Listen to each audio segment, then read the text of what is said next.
El primer tema del libro y el primer tema de la materia que vamos a ver es organización funcional del cuerpo humano y control del medio interno. Dentro de todo esto, como menciona el título del tema, vamos a hablar de lo que es la primera parte, ya propiamente de lo que es todo el control, la organización del cuerpo.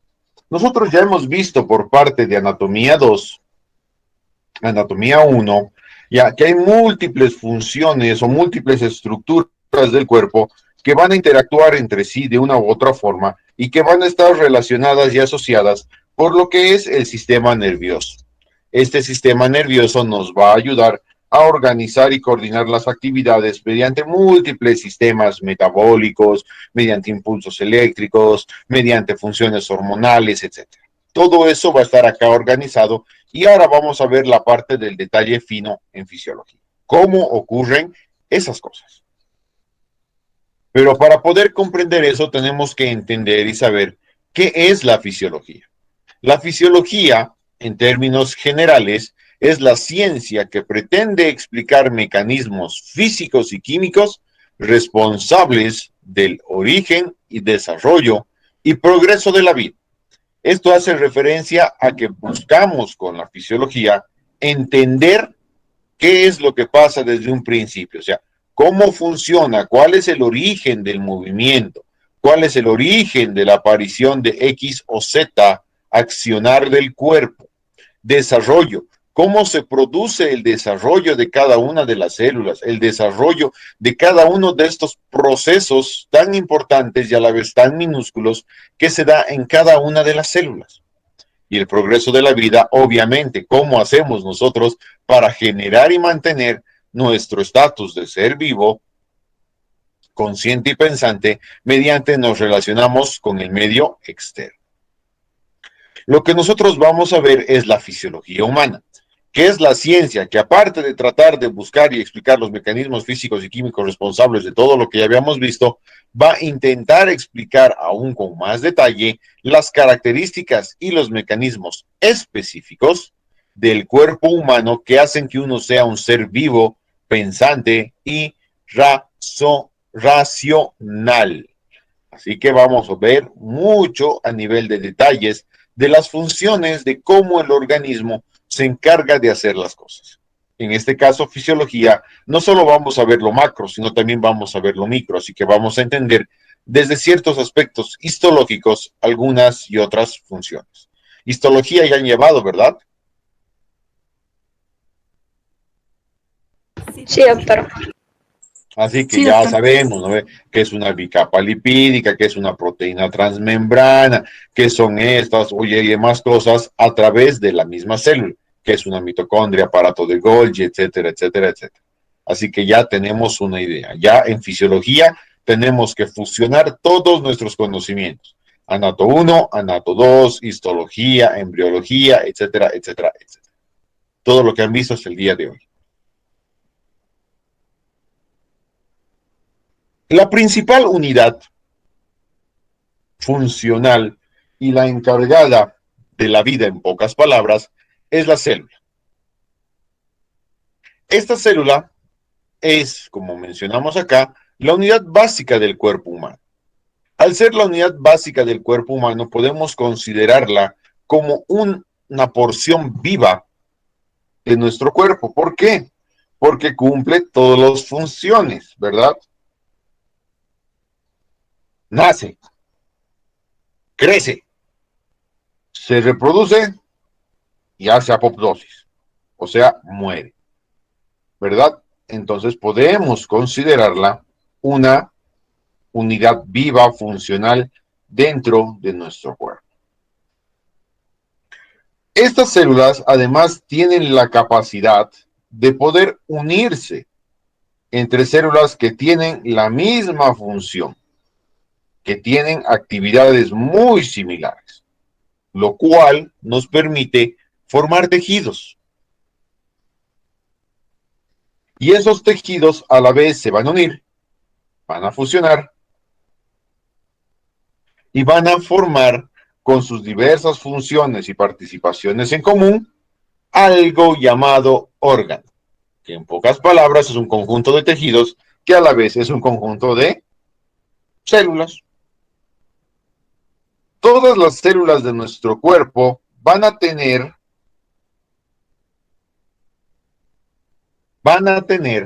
funciones específicas y cada vez se van a ir detallando y se van a ir especializando conforme a su desarrollo y a su funcionalidad. Vamos a ver que en nuestro cuerpo tenemos células que se descaman constantemente, como las células epiteliales, pero son células especializadas que conforme ciertos procesos que van pasando, van a ir desde las células basales hasta la epidermis, generando transformaciones específicas para ayudar a la protección del cuerpo. Vamos a tener células tan especializadas que no van a tener un proceso de división, como ser las neuronas. Estas van a llegar a sus 100,000 millones o un poco más o un poquito menos, pero más allá de eso no se van a replicar. Cada vez que nosotros hacemos algo para dañar a nuestras neuronas, perdemos cantidades de neuronas que no van a ser recuperadas. Tenemos otras células con capacidades especiales diferentes, como las células reproductivas, que solamente van a tener la mitad del juego de toda la información genética que tiene el resto de nuestras células y que van a servir para los procesos de reproducción. Entonces, cada una de las células de nuestro cuerpo es una unidad funcional, es una unidad básica del desarrollo, del análisis y de la producción de todas las actividades que nosotros vayamos a tener por el ciclo y el transcurso de nuestra vida.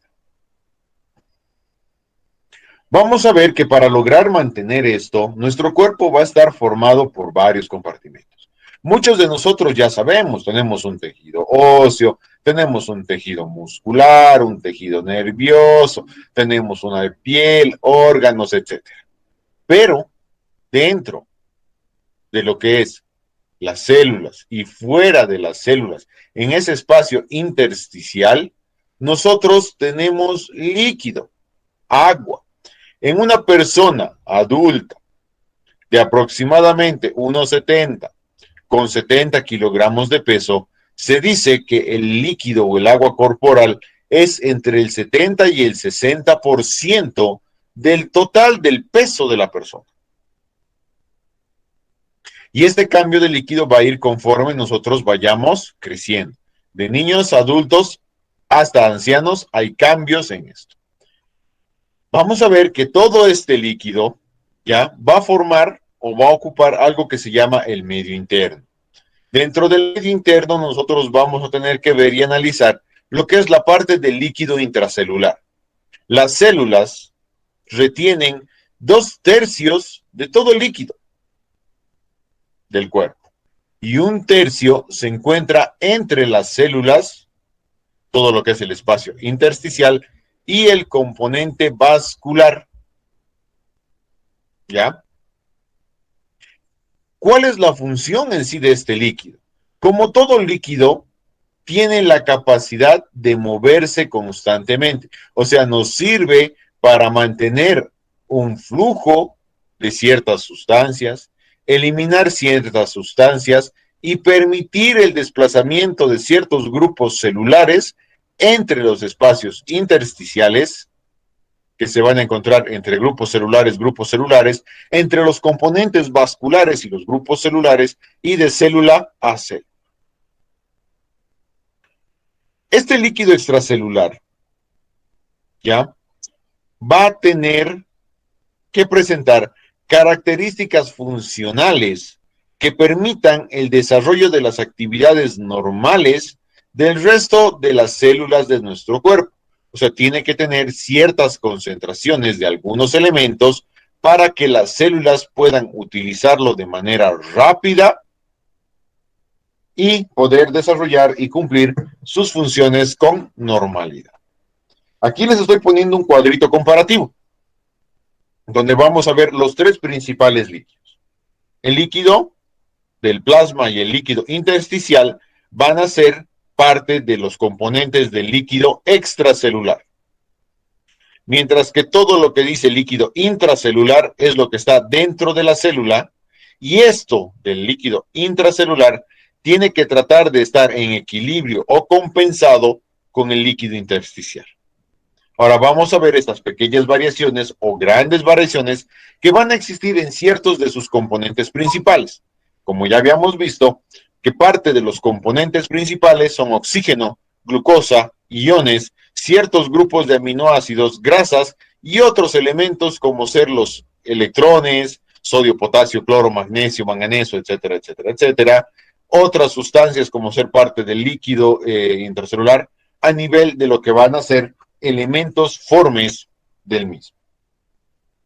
¿Ya? Vamos a hacer esta pequeña comparación entre lo que es el plasma y el líquido intersticial inicialmente. ¿Por qué? Porque el plasma va a ser un líquido intravascular, va a estar dentro del torrente sanguíneo, mientras que el líquido intersticial se va a encontrar en esos espacios que va a haber entre los tejidos, entre las células, y va a ayudar a mantener el equilibrio o la homeostasis entre las células. Vamos a ver que la concentración de los principales elementos iónicos o los principales electrolitos va a ser sodio, potasio y cloro. A este nivel, la diferencia entre el plasma y el líquido intersticial son mínimas. Son variaciones mínimas. 3 milimoles, 0,1 milimoles, 4 milimoles. En este caso, cloro máximo que tiene 14 milimoles de diferencia.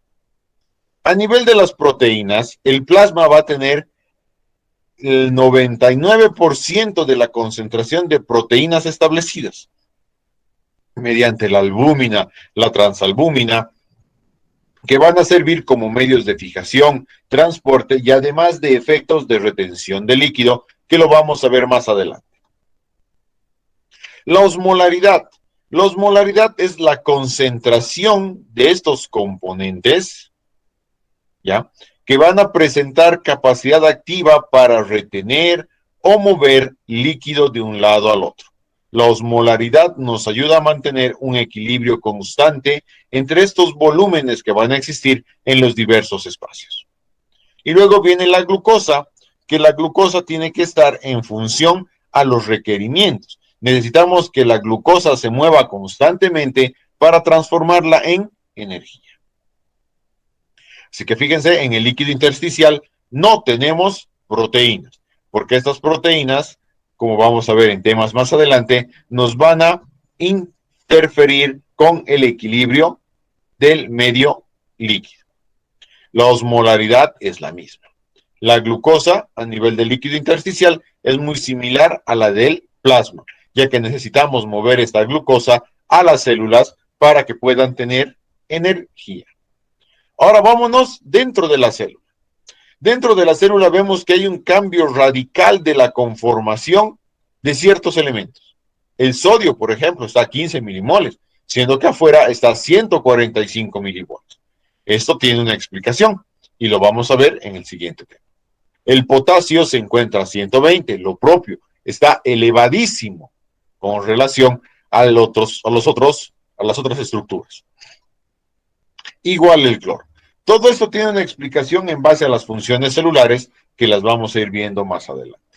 Las proteínas. Habíamos visto que el plasma tiene el 99% de las proteínas libres, pero en el líquido intracelular, nosotros vamos a ver de que hay muchísima mayor cantidad de proteínas. ¿Por qué? Porque las células van a producir proteínas en su interior para ayudar a su estructura, a su formación e incluso a liberarse, ya que estos componentes proteicos van a participar de toda la formación estructural del cuerpo. Así que la cantidad de proteínas intracelulares son muchísimo más abundantes que las externas. Y ahí parte de la explicación de por qué tenemos estas cargas diferentes de los componentes plasmáticos. La homeostasis, ya la había mencionado previamente. Esta homeostasis se refiere a un equilibrio constante entre lo que es el medio interno y el medio externo. Esto puede hacer referencia a nosotros como cuerpo en general y el medio ambiente que nos rodea. Hay una homeostasis entre estos. Perdón. Lo mismo tiene que pasar entre la célula y el líquido intersticial y el líquido plasmático. Tiene que haber un equilibrio, una homeostasis. Esta homeostasis se va a lograr gracias a la función y correlación de todas las estructuras corporales. Por ejemplo, el aporte de oxígeno por parte de los pulmones, el control de los iones sodio, cloro, potasio a través de los riñones y el aporte de nutrientes gracias a la función del tracto gastrointestinal. Todos estos brindan y dan su aporte para poder ayudar a obtener todos aquellos elementos que nosotros necesitamos para la función corporal normal y mantener la homeostasis. Mientras que la ruptura, simple y llanamente, la enfermedad, es la ruptura de la homeostasis. Entonces, cuando perdemos ese equilibrio entre el medio interno y el medio externo, se produce la enfermedad. Ahora, no olvidemos que la enfermedad generalmente es causada por agentes externos, virus, bacterias. Entonces, estos virus o bacterias se encargan de romper este equilibrio normal, ya sea produciendo toxinas, ya sea alterando las estructuras normales, etcétera, lo cual hace que se produzca la enfermedad. Hay otros cambios que se van a dar a nivel del cuerpo que nosotros mismos podemos producirlos, ya sea realizando actividad física o no realizando actividad física, dependiendo del tipo de alimentación, dependiendo de muchos factores que van a influir para generar cambios en este medio interno. Ya el hecho de pasar de ser carnívoro a ser vegetariano produce cambios. Pero cuando estos cambios son relativamente pequeños, nuestro cuerpo puede compensarlos, puede lograr hacer una compensación constante y generar lo que es un equilibrio, o sea, generar un nuevo equilibrio, por así decirlo, produciendo la adaptación del cuerpo humano. ¿Sí? Muchos de nosotros generamos cambios drásticos en la función de nuestro cuerpo muchas veces en el día y nuestro cuerpo rápidamente logra compensarlos. Cuando ese estímulo se vuelve constante, el cuerpo ya lo considera normal, entonces ha generado la adaptación a este sistema. Un ejemplo, por ejemplo, es el consumo de alcohol. Inicialmente, cuando nosotros consumimos alcohol, ¿qué es lo que pasa? 2 vasos y estamos mareados, ¿no? Ya estamos queriendo llamar a la ex y todo el mambo. Pero conforme vamos haciendo un hábito el consumo de alcohol, llega un momento donde nuestro hígado está en su máximo nivel de procesamiento y podemos tomar grandes cantidades de alcohol sin marearnos. Es un proceso de adaptación. Pero si nosotros no cambiamos, no controlamos eso, este proceso de adaptación va a ser sobrepasado y ya no va a poder compensarse. Entonces va a venir el daño y a la vez la enfermedad, una cirrosis hepática. ¿Ve? Entonces, tenemos ese proceso de adaptación inicial donde el cuerpo va a luchar, la va a pelear para tratar de hacer ese equilibrio y que el medio interno se encuentre lo más óptimo posible, lo más homeostático posible. Pero si nosotros seguimos forzando, esto se rompe y nos da la enfermedad. Ay, me pasó.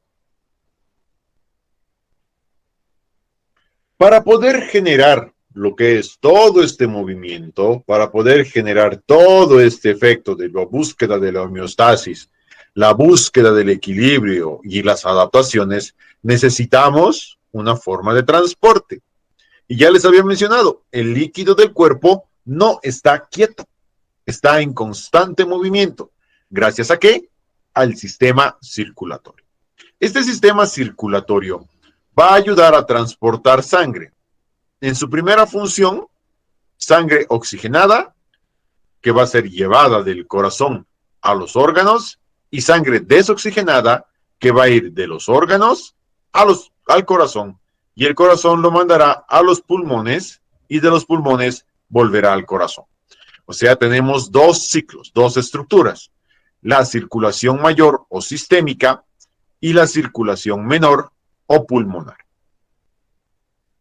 ahí vemos de que existe todo lo que es una mezcla, una eliminación, una depuración, una transformación de los componentes que van a formar el líquido extracelular. Así que gracias a este sistema circulatorio nosotros podemos llevar el líquido desde un lugar a todo el cuerpo y de todo el cuerpo a un lugar que es el corazón. ¿Cómo funciona esto? Tenemos lo que es la bomba cardíaca que ya sabemos, ¿no? Esto nos va a llevar sangre a través de los vasos, etcétera, etcétera, etcétera. Estos vasos cada vez se van a hacer más y más y más delgados hasta formar lo que son los capilares.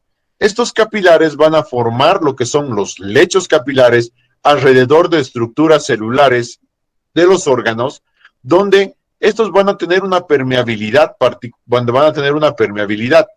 Esta permeabilidad va a permitir que el líquido, los iones, el oxígeno y demás cosas que están dentro de la sangre pase al espacio intersticial. Gracias a que hay un constante flujo, este líquido también se va a desplazar. No a la misma velocidad que la sangre, pero sí se va a desplazar. Entonces, al desplazarse también va a generar un arrastre de algunos elementos que van a llegar a las células que se encuentran más alejadas de los componentes vasculares, o sea, en este caso, de los capilares. Así se produce este transporte.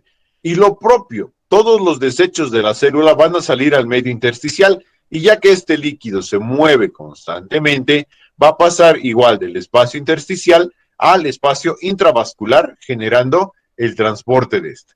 Y este obviamente va a pasar por lo que es los riñones, donde se va a filtrar, se va a excretar. Y luego, una vez filtrado, limpiecito, o por lo menos donde se ha eliminado la mayor parte de las cosas dañinas, va a volver al corazón. Y luego a los pulmones para volver a oxigenarse, y otra vez así se repite el ciclo mientras nosotros tengamos frecuencia cardíaca media.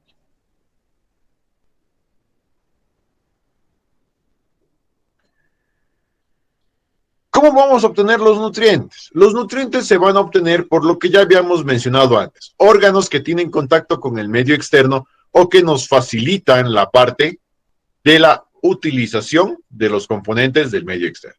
Por ejemplo, el aparato respiratorio es fundamental para el aporte de oxígeno. Si no tenemos oxígeno, morimos. Simple, así de fácil.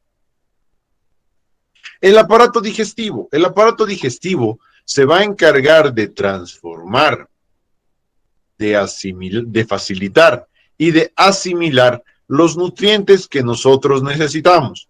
Dentro de esos nutrientes están los carbohidratos, están los aminoácidos, los lípidos, ciertos minerales como ser o iones metálicos como ser el hierro, o ciertos y otros tipos de iones como ser el calcio, como ser el zinc, magnesios, electrolitos como ser sodios, potasios, etcétera, que van a ayudar a la funcionalidad del cuerpo y a la homeostasis. Va a existir otro proceso dentro del mismo sistema digestivo, pero mediante ya sus anexos. Uno de los más importantes es el hígado. El hígado va a cumplir múltiples funciones de biotransformación, de eliminación, de metabolización, de catabolización, de digestión, de producción. El hígado es un órgano funcional muy, muy importante porque no solamente hace una cosa, hace cientos de cosas. ¿Ya? Pero este hígado principalmente, ¿qué es lo que va a hacer? Va a hacer que muchos elementos que han entrado de la digestión, lo que ya habíamos visto, carbohidratos, aminoácidos, lípidos, se transformen en unidades aún más sencillas y mucho más biodisponibles o útiles en el cuerpo. El azúcar, por ejemplo, que es glucosa, va a ser transformada para almacenarse en glucógeno y se va a utilizar conforme las actividades físicas que nosotros desarrollemos. Vamos a transformar las grasas complejas en lo que son componentes de triglicéridos o gliceroles que nos van a servir para las funciones tanto hormonales, estructurales y de almacenamiento en tejido adiposo. Todo esto sería imposible de lograr si no tuviéramos lo que es un aparato locomotor. ¿Qué quiere decir? Que si nosotros no nos movemos, la comida no nos cae a la boquita. Si nosotros no masticamos, la comida no empieza a deshacerse. Si nosotros no trabajamos para generar dinero, no podremos comprar alimentos y no podremos subsistir. Entonces, el aparato locomotor es fundamental para la generación y obtención de recursos y alimentos necesarios para la vida. De la misma forma, muchos de estos órganos van a participar de manera activa en la excreción de los productos finales o los desechos del producto metabólico de cada una de las células. El principal y más conocido, el CO2, el dióxido de carbono.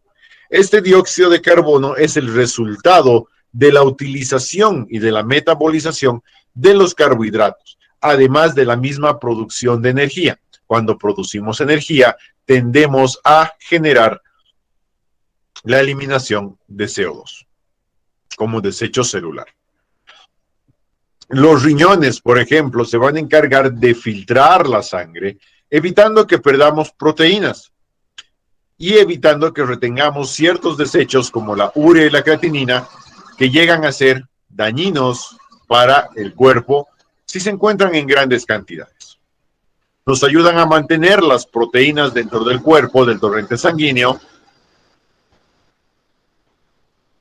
evitando y limitando la pérdida de estas. Entonces también cumple funciones particulares el riñón y que vamos a ver que no solo se encarga de eso, sino que también ayuda a mantener el equilibrio sobre el volumen de líquido en el cuerpo, sobre el manejo de las presiones y sobre el control de los principales electrones.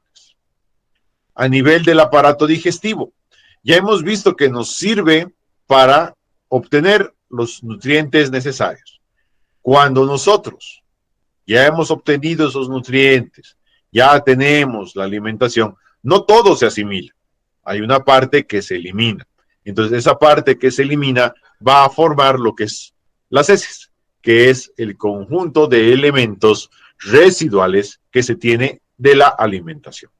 En este resultado, que son las heces, se va a tener lo que es también el aporte de ciertos productos de desecho biotransformados o producidos y conformados en sales biliares. Estas sales biliares van a dar lo que es la pigmentación normal a las heces y van a ayudar a controlar ciertos procesos de emulsificación, transformación y neutralización de los ácidos provenientes del estómago. ¿Sí? Y en el hígado lo propio. Vamos a eliminar las cosas que no nos sirven y el hígado va a decir, esto se va a la bilis, esto se va al riñón o esto se utiliza. Simple. Entonces va a manejar de esa forma la metabolización y la eliminación de sustancias. Por eso el hígado es el principal órgano de detoxificación del cuerpo. ¿Sí? Pero tiene límites. No trabaja como una máquina constante sin límites. Tiene límites. ¿Ok?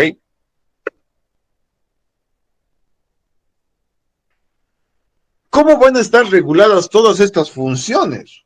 Ya hemos visto en Anatomía 2 todo lo que es el sistema nervioso central, así que ya sabemos cómo más o menos funciona.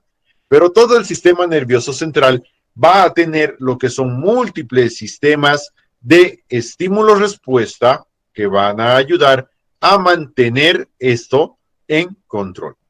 ¿Mediante qué? Mediante funciones sensitivas, mediante funciones motoras y gracias a las divisiones del mismo sistema nervioso. El sistema nervioso autónomo, el sistema nervioso entérico, luego tenemos el sistema nervioso periférico, el sistema nervioso central, etcétera, etcétera, etcétera, que van a ayudar a mantener lo que son las funciones normales de manera automática e inconsciente, como es parte del sistema nervioso autónomo, o funciones conscientes que nosotros vamos a poder realizar para evitar ciertos efectos. Este sistema nervioso, como ya lo han visto, está muy relacionado con el sistema endocrino. Y este sistema endocrino va a trabajar con lo que son aproximadamente 8 glándulas. ¿Sí? Estas glándulas van a estar distribuidas por todo el cuerpo y van a cumplir funciones específicas, como ser, por ejemplo, la tiroides, porciones del páncreas, las glándulas suprarrenales, las glándulas paratiroideas, la hipófisis, los ovarios, las gónadas o los testículos y otros que van a cumplir funciones específicas. Este sistema hormonal va a tener ya características más especializadas. Por eso la cantidad de hormonas va a variar y los órganos productores de estas hormonas también van a tener sus características particulares. Por ejemplo, la tiroides se va a encargar de producir lo que son hormonas tiroideas, T3, T4. Cada una de estas va a cumplir una función asociada al metabolismo y al catabolismo. Entonces, ¿qué quiere decir? Que van a alterar las funciones del cuerpo para que éste consuma más o consuma menos sustancias, como ser hidratos de carbono, proteínas, y además va a tener cierta participación sobre funciones metabólicas, como el consumo de la energía por parte del músculo, como las funciones de crecimiento durante ciertas etapas y además la maduración de algunos órganos. La insulina es vital y muy importante para nosotros. Se produce en la porción endocrina del páncreas, ya donde vamos a encontrar los islotes beta en las células de Langerhans, donde se va a producir lo que es esta insulina que se va a eliminar directamente al torrente sanguíneo. Va a tener un sistema de flujo hacia el torrente sanguíneo. Esta nos va a ayudar a ¿qué? A controlar la cantidad de azúcar o de glucosa libre que va a haber en la sangre. Con eso vamos a evitar problemas. Todo el mundo ya ha escuchado hablar de lo que es la diabetes mellitus, una enfermedad donde se ve alterada la funcionalidad de la insulina o de las células con respecto a la insulina o del mismo páncreas porque no produce insulina. Las hormonas córtico-suprarrenales. Muchas de estas, como ser el cortisol, como ser la adrenalina, van a participar sobre todo en el control del sodio, el potasio y del metabolismo de las proteínas. Otras van a ser más especializadas, como la paratiroides, que no son más grandes que granitos de arroz, que se van a encontrar pegadas a la glándula tiroides. Y estas van a ayudar con la metabolización, absorción y asimilación de lo que es principalmente el calcio y el fósforo.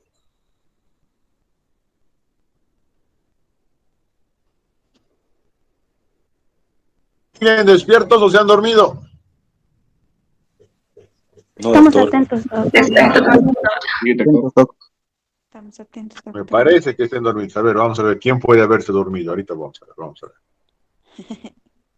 Lady Anaí Gómez, ¿estás ahí despierta? Sí. Ah, ya, muy bien. Angie Raquel, ¿estás despierta? Sí, doctor, aquí estoy. Muy bien, aunque suenas medio dormida, pero ya. Aline, yo sé que tú estás despierta, pero igual por si acaso. Prefirió abandonar la sala a responder. Pero bueno, ya sé que la mayoría de ustedes están medio despiertos, así que vamos a continuar.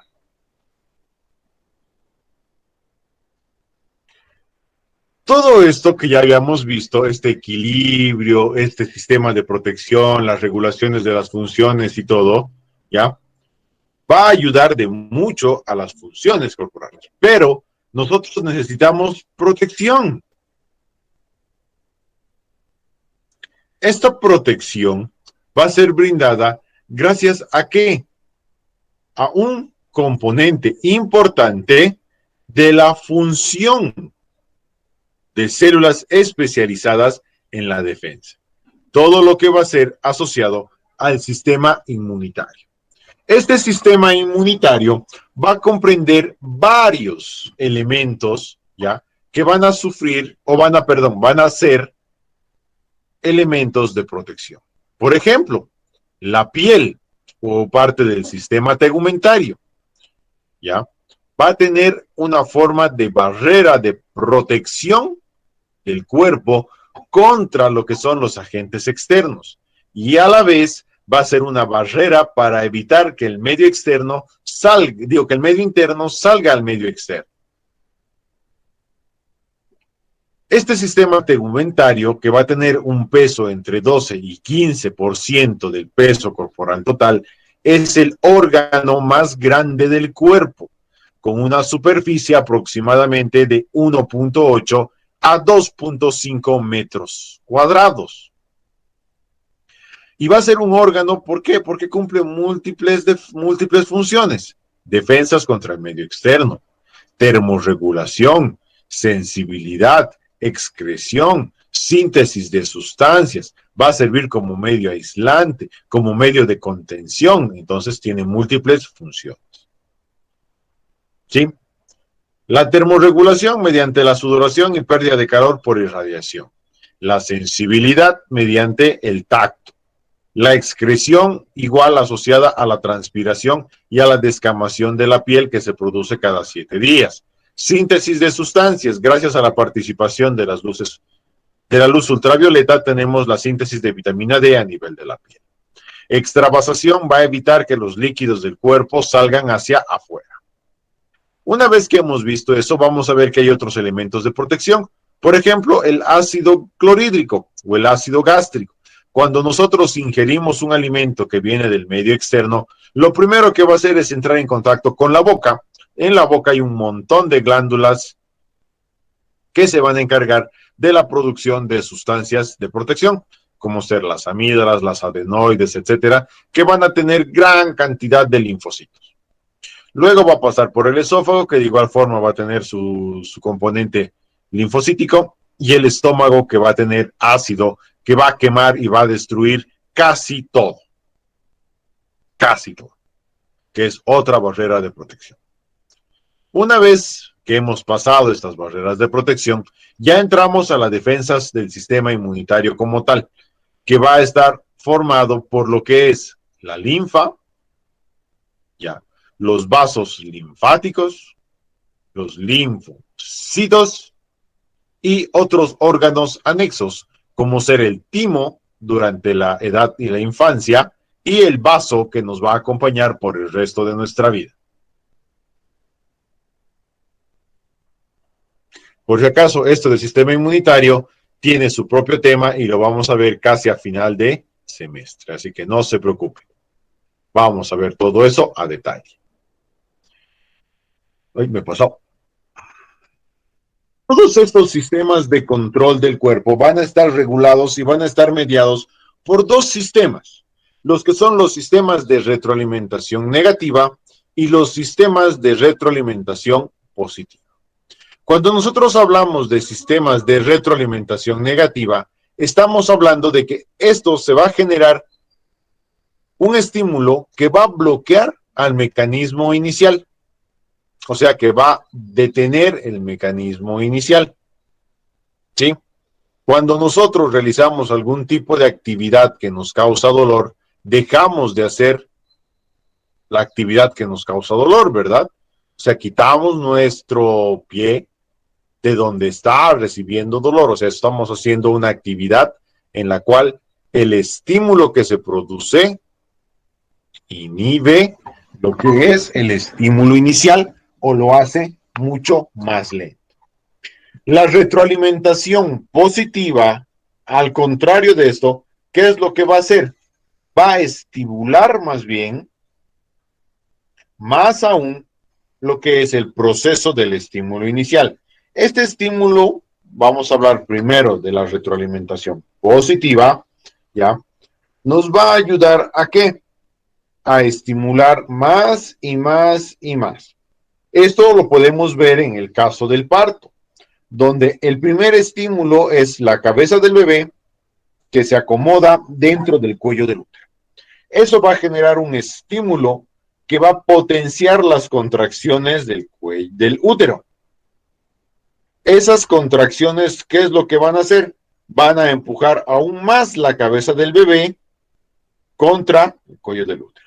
Por ende, va a haber más estimulación para que se genere mayor estímulo y por ende se potencie lo que es este proceso del parto. ¿ya? En el caso de los sistemas o los mecanismos de control negativo, ¿qué es lo que pasa? Nosotros vamos a empezar a producir mucho más dióxido de carbono, ¿ya? ¿Qué es lo que pasa? Vamos a empezar a respirar más rápido, donde vamos a meter más oxígeno y vamos a sacar el dióxido de carbono. Nuestro mecanismo inicial ha sido el dióxido de carbono, el aumento del dióxido de carbono. Este aumento del dióxido de carbono, ¿qué es lo que va a producir? Una mayor eliminación de este. Por ende, el estímulo inicial va a generar un estímulo que lo va a contrarrestar, porque mientras más rápido eliminemos el dióxido de carbono, más rápido volvemos a la normalidad. O sea, vamos a generar un efecto que va a reducir este estímulo inicial, que era el aumento del CO2. Hay muchos otros más que vamos a ir viendo conforme vayamos avanzando en la materia, pero lo ideal que ustedes sepan es esto. La retroalimentación negativa se genera una respuesta o un estímulo que va a disminuir el efecto del estímulo o del mecanismo inicial. Y la retroalimentación positiva, por el contrario, va a estimular más al estímulo inicial, lo va a potenciar para que siga aumentando, aumentando y aumentando. La retroalimentación positiva puede ser peligrosa. Sí, puede ser peligrosa. ¿Por qué? Porque puede dar tanto el estímulo que va a generar un agotamiento del órgano funcional. El caso del corazón, en el caso de una hemorragia. Vamos a tener la hemorragia y van a habilitarse sistemas de compensación. Hay pérdida de líquido. Va a haber un bombeo rápido del corazón, una taquicardia. Va a haber una vasoconstricción, lo cual va a aumentar la presión, por ende va a aumentar la pérdida de líquido. Se va a perder más líquido y el corazón va a seguir aumentando la frecuencia cardíaca, vamos a seguir perdiendo líquido, va a seguir habiendo vasoconstricción, por ende va a haber menos líquido al corazón. Y vamos a seguir hasta que el líquido sea tan insuficiente que el músculo cardíaco ya no pueda recibir sus nutrientes necesarios y empiece a dejar de funcionar por agotamiento. Y haya el paro cardíaco por shock hipovolémico. Primer tema terminado. ¿Dudas, preguntas misceláneas? ¿Esa era la introducción, doctor? Sí. Doctor, una duda, por favor. Esta retroalimentación está sobre control de que el sistema nervioso.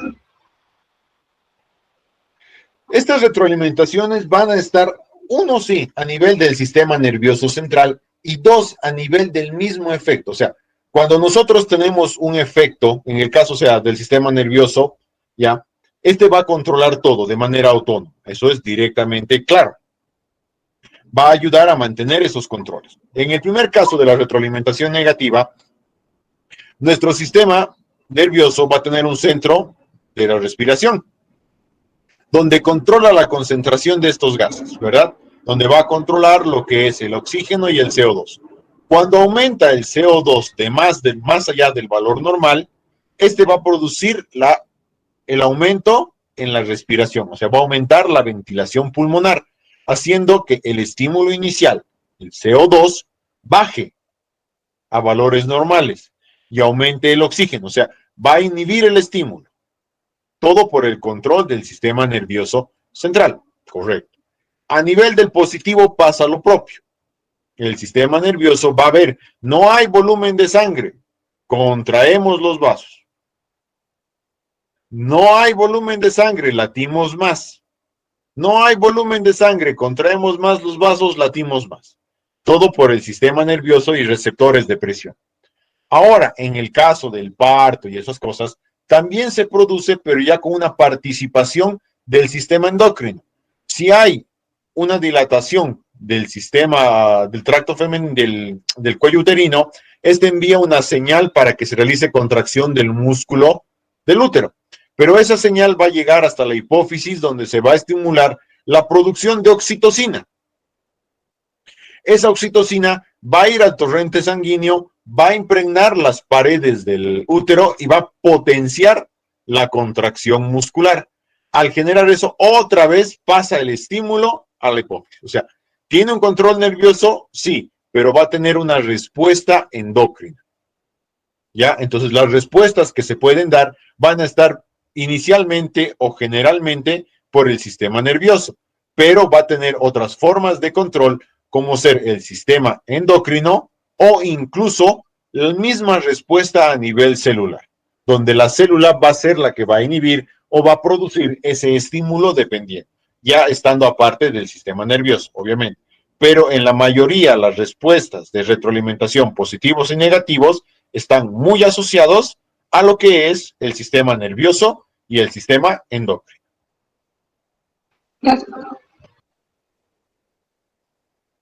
¿Alguna otra pregunta? Doctor, yo no entendí, o sea, ¿en qué ocasión sucede la retroalimentación negativa? La retroalimentación negativa ocurre en la mayoría de los casos, ¿ya? Todo estímulo inicial que se produzca va a tener una respuesta. Esta respuesta lo que va a hacer es inhibir el estímulo inicial. O sea, cuando nosotros generamos un movimiento muscular, ¿ya? Vamos a contraer nuestro bíceps. Vamos a suponer que estamos en el gimnasio.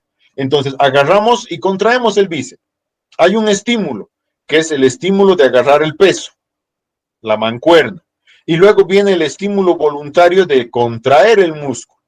Si nosotros, ya, voluntariamente no tuviéramos el control, el músculo bíceps se seguiría y se seguiría y se seguiría y se seguiría contrayendo hasta lograr su máxima fuerza, su máxima contracción, su máximo acorte de distancia. Eso podría generar una fractura a nivel de los huesos, ya que en el caso de las tetáneas pasa.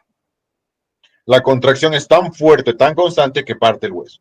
Entonces se genera un efecto inhibidor. Hemos llegado al máximo, nuestro cuerpo dice, momento, ya no tenemos la suficiente fuerza, no hay esto, entonces se van a generar otros sistemas de control inhibitorios. ¿Para qué? Para que relajemos el músculo. Esto te estoy hablando de un aspecto voluntario, donde nosotros tenemos el total y completo control, pero eso va a tener un efecto inicial y un efecto secundario. Estímulo, respuesta, que van a ser antagónicos. A nivel de las células, los propios, vamos a tener cambios a nivel de las membranas. Va a entrar sodio, va a entrar sodio, va a entrar sodio. Eso va a cambiar la configuración interna de la célula. Una vez que se cambie esa configuración interna de la célula, la respuesta es momento, cerrar. Ya no entra sodio y otra vez tenemos que empezar a eliminar otra sustancia para volver al equilibrio. Entonces, el estímulo inicial, que era el ingreso de sodio, va a desencadenar un cambio interno que va a bloquear lo que era el ingreso de sodio y va a permitir la habilitación de otro sistema que va a volver a la normalidad todo lo que es el componente interno, generando nuevamente el equilibrio. O sea, va a dar una respuesta que va a inhibir ese efecto. ¿Ya? Entonces, siempre el 90% de los procesos orgánicos van a estar relacionados con la retroalimentación negativa. Un estímulo que da un inicio y ese inicio se va a ver bloqueado por su propia respuesta. Mientras que la positiva va a ser el de menos manifestación, porque como les digo, puede llegar a ser peligroso. Este estímulo o sobreestímulo que se va a dar en uno positivo puede llegar a ser peligroso, sobre todo, como les mencionaba, el ejemplo más claro es el de la hemorragia. ¿Se entiende lo que quería? Respondo a tu pregunta, Ale. Sí, doctor. Sí, doctor. Vamos, más preguntas. Más dudas, más misceláneas. ¿No hay? Doctor, la retroalimentación positiva, según dices que potencia, ¿no? Y aumenta, entonces, hay personas que empiezan a respirar más y más, y después empiezan a desmayarse. ¿Eso por qué ocurre? Eso se llama cuadros de ansiedad, es lo que se llama hiperventilación. Cuando nosotros entramos en un cuadro de hiperventilación, eso es por la ansiedad, es una respuesta anómala. ¿Qué es lo que pasa? Empezamos a... Entonces, la respiración no es profunda, la respiración es superficial y rápida. ¿Eso qué es lo que hace? Uno, va a limitar el ingreso de oxígeno. No va a haber una buena oxigenación. Vamos a eliminar CO2. Entonces vamos a alterar la acidez del cuerpo. Vamos a alterar las concentraciones de oxígeno. ¿Qué es lo que va a pasar? Nuestro propio sistema va a generar un efecto de tlac. Hay que apagar, o sea, aquí ha fallado algo y hay que apagarlo. Lo apagamos y como que te desmayas, ¿no? ¿Por qué? Porque no hay suficiente oxigenación, estás alcalinizando tu cuerpo, tu sistema está como que, ¿qué pasó aquí? Se está volviendo loco. Entonces, ¿qué es lo que hay que pasar? Una pausa. Eso pasa, ¿por qué? Porque va a haber una alteración a nivel de los componentes principales que son el oxígeno y el dióxido de carbono.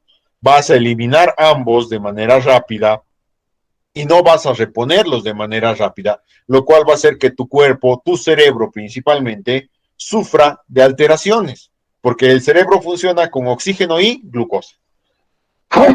En este caso, azúcar.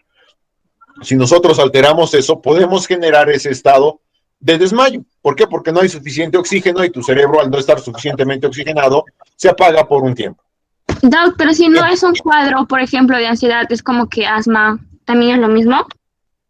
En el caso del asma ya estamos hablando de un cuadro patológico, donde no hay una respuesta como tal. ¿Por qué? ¿Qué es lo que pasa en el asma? Tú respiras,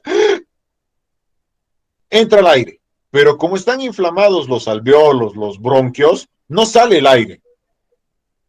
No sale el aire. Entonces, no podemos botar ese dióxido, no podemos agarrar. Entonces, vuelves a aspirar, sigues metiendo aire a tus pulmones, pero no sale ese aire. Entonces, la presión dentro del pulmón es tan grande que ya no permite el intercambio de los gases. Por ende, tu cuerpo deja de recibir oxígeno. ¿Y qué se puede hacer en esa ocasión, doctor? En eso ya hay tratamientos específicos para el asma, ¿no? Los broncodilatadores, los corticoides y otras sustancias que te van a ayudar a relajar el músculo liso bronquial y te van a permitir nuevamente tener el intercambio y la oxigenación adecuada.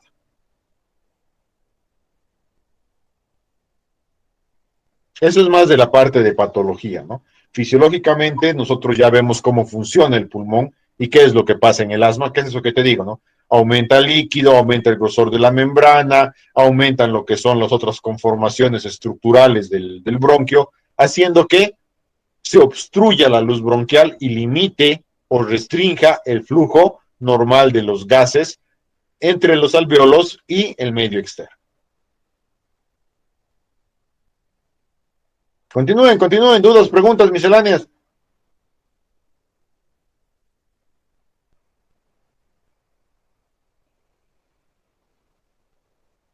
¿No hay más preguntas? Muy bien, entonces, en vista de que no hay más preguntas, vamos a pasar al otro tema. A ver, vamos a ver primero hasta qué hora tenemos clases ahora, para que nos cambiemos de grupo si es que es necesario. Todavía no me acuerdo de memoria el horario, así que...